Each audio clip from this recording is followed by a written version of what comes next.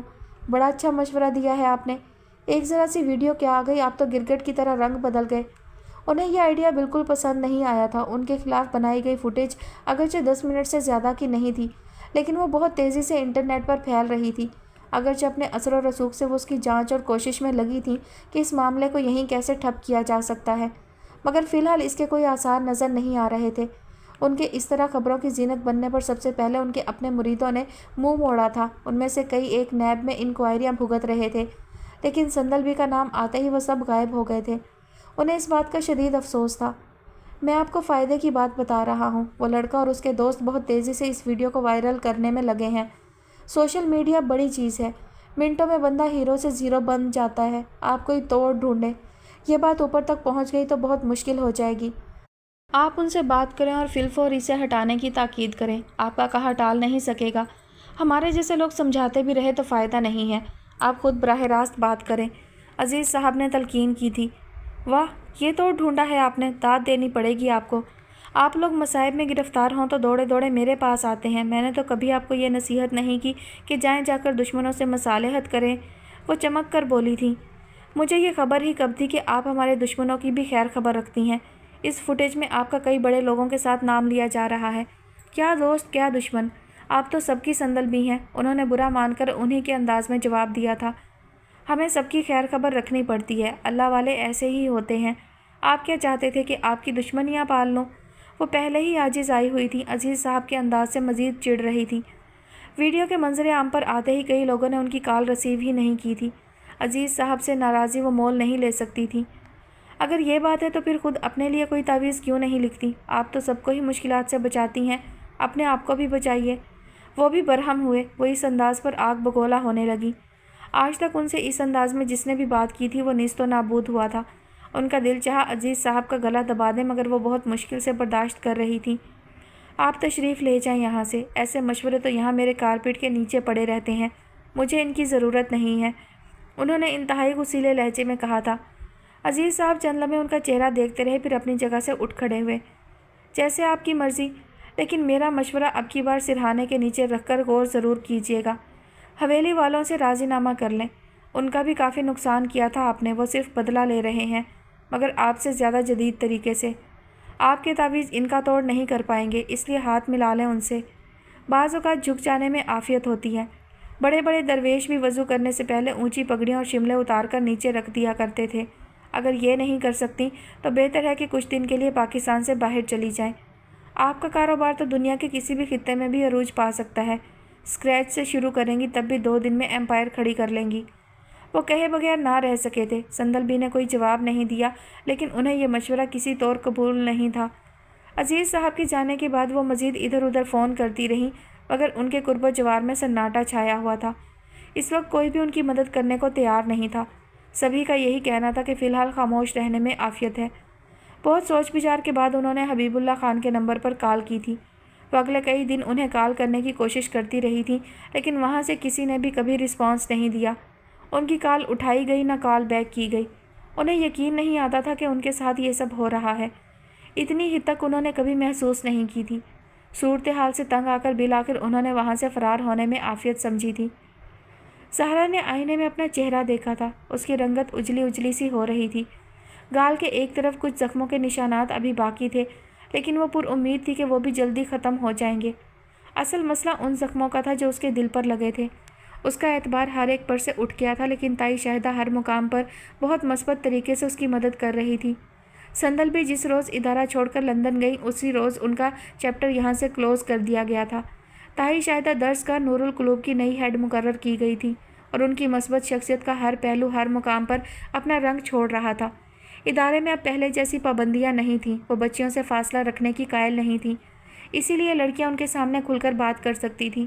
وہ اتنے اچھے طریقے سے لڑکیوں کو ہر معاملے میں قرآن و حدیث کی روشنی میں گائیڈ کرتی تھی کہ ان کے گمراہ ہونے کا امکان کافی حد تک کم ہونے لگا تھا۔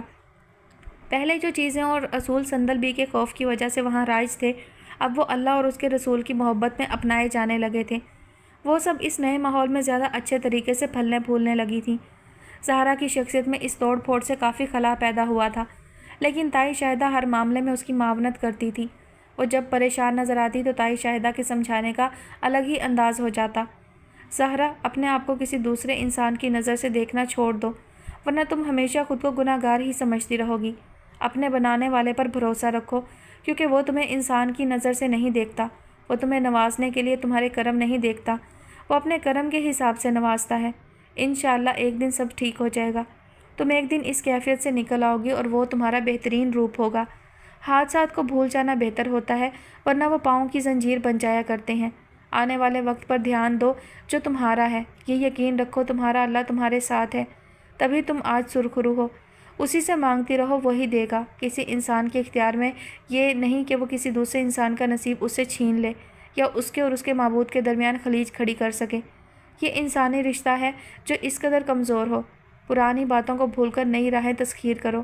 جس نے تمہارے ساتھ برا کیا اسے معاف نہیں کر سکتی تو بھی اس کا مزار اپنے دل میں مت بنا رہنے دو، اس سے تکلیف کے سوا کچھ ہاتھ نہیں آئے گا۔